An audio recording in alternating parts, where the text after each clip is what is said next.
Hello, ladies and gentlemen, boys and girls, people of all ages, sexualities, and identities, and welcome back to another Doctor Who review. And today's Doctor Who review is, of course, another Torchwood story. And this Torchwood story is Empire of Shadows. So without further ado, let's jump right into the story. Zachary, who you might remember from the Satan's Pit, has been tasked with a mission to go undercover as pretty much a kind of go-between for an emperor. He, along with his robot companion, Chloe, who is quite beautiful in this story, I've got to say, both of them are on a mission and they're off to try and solve who's trying to assassinate the emperor. Even though they're a bit umming and ahhing about helping the Emperor, they know it's their duty, especially as they work for Torchwood. Zak, at first, for the most part of this story, feels a bit disrespected by the Emperor, as he seems to be just getting shoved around at the Emperor's party from storage room to storage room to storage room, which to Zak feels a little bit unfair because, of course, hold up, he's come all this way to try and help the Emperor out. Zak and Chloe start to cotton on to something very strange that's happening at the party. All of the robot androids slash synthezoids, which is kind of a term similar to alien, they all seem to be malfunctioning. They're like part robot, part human sort of thing. But essentially they're playing up. And Chloe seems to be the only one who's only having a subtle malfunction, pretty much because she's not on the same pathweb as all the other synthezoids. The Emperor demands that Zak and Chloe go up the mountain and try and break into the vault in which his mother keeps the secrets of Torchwood. As the story progresses, we start to get little hints of the truth of the history of the Emperor. From the fact that the Queen Mother lost her children to the fact that she feels sorry for the person who shot and gunned them all down. We also hear at numerous points in the story the Emperor start trying to manipulate one of his staff based on the fact that he used to keep him hostage. Once trying to open the vault with numerous combinations, Zak and Chloe return to the Emperor, figuring out that the assassins are attempting to kill the Emperor at his very own party. It turns out that they have detonated a bomb and destroyed pretty much half of all of his guests. Well, I say half. They've killed all of his guests except for the Emperor by just missing him by a margin. To escape the oncoming attackers, Zak and Chloe try and come up with an escape plan.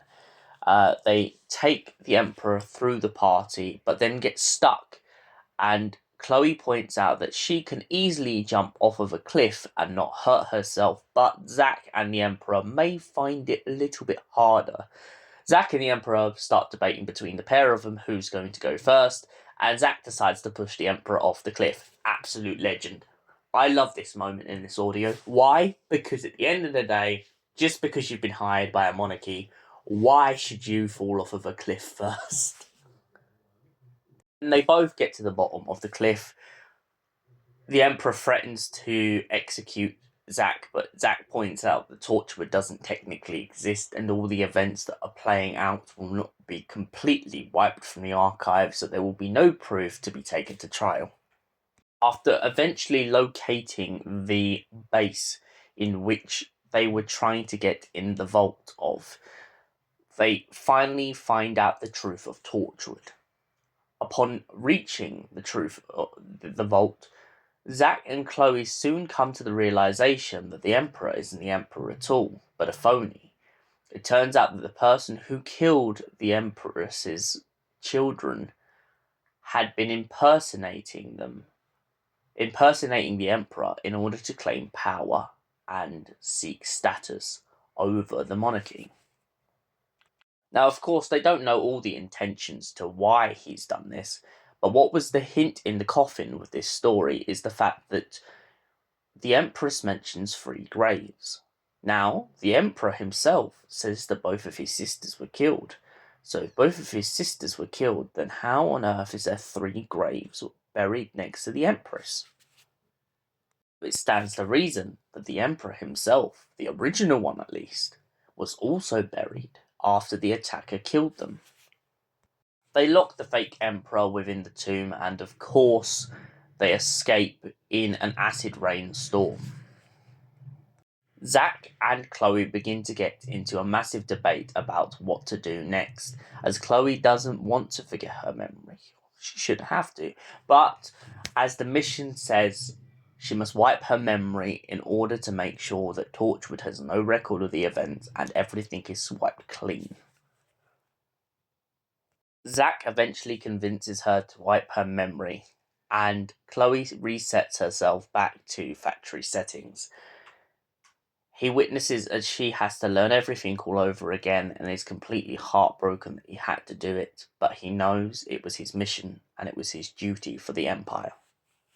So, Torchwood, Empire of Shadows, what did I think? Well, gotta say, this just completely proves why I absolutely love Zak's character. I love I just love we get to learn a bit more about him as a Torchwood employee.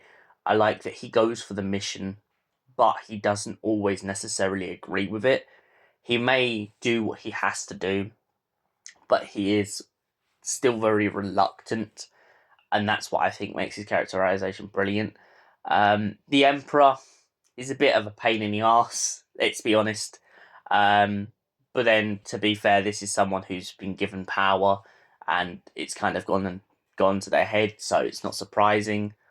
I really like, though, how James Goss gets along in this whole story, this whole idea that this fake Emperor is manipulating people. He may also be trying to do good. I mean, there's a joke in this about Friends of the Ood. I like that that's brought back up because, as we know from the TV show, the Ood are very dehumanized, treated as lesser, and it's good to re-envelop in this very far future that that's still happening, and there's still people out in the universe still acting like that. My favourite character, though, by far, on all high in this story, has got to be Chloe. I love her witty banter. I absolutely love how she is kind of the tit-to-tat with Zak in this whole story. This idea that she's constantly mocking him for things he's said. She's constantly pointing out that he said certain things about the Emperor. And what makes it so good with James Goss's story with Chloe's character is she's so blunt. That's what's so brilliant about it, is she doesn't just come out with it in, oh, it's a passing joke bit. She's just blunt. She would just come out with it. She doesn't care, and she tells it to the Emperor's face without any discrepancy. She doesn't even look at Zak twice, and Zak's standing there going, huh? What are you putting me in the shoe?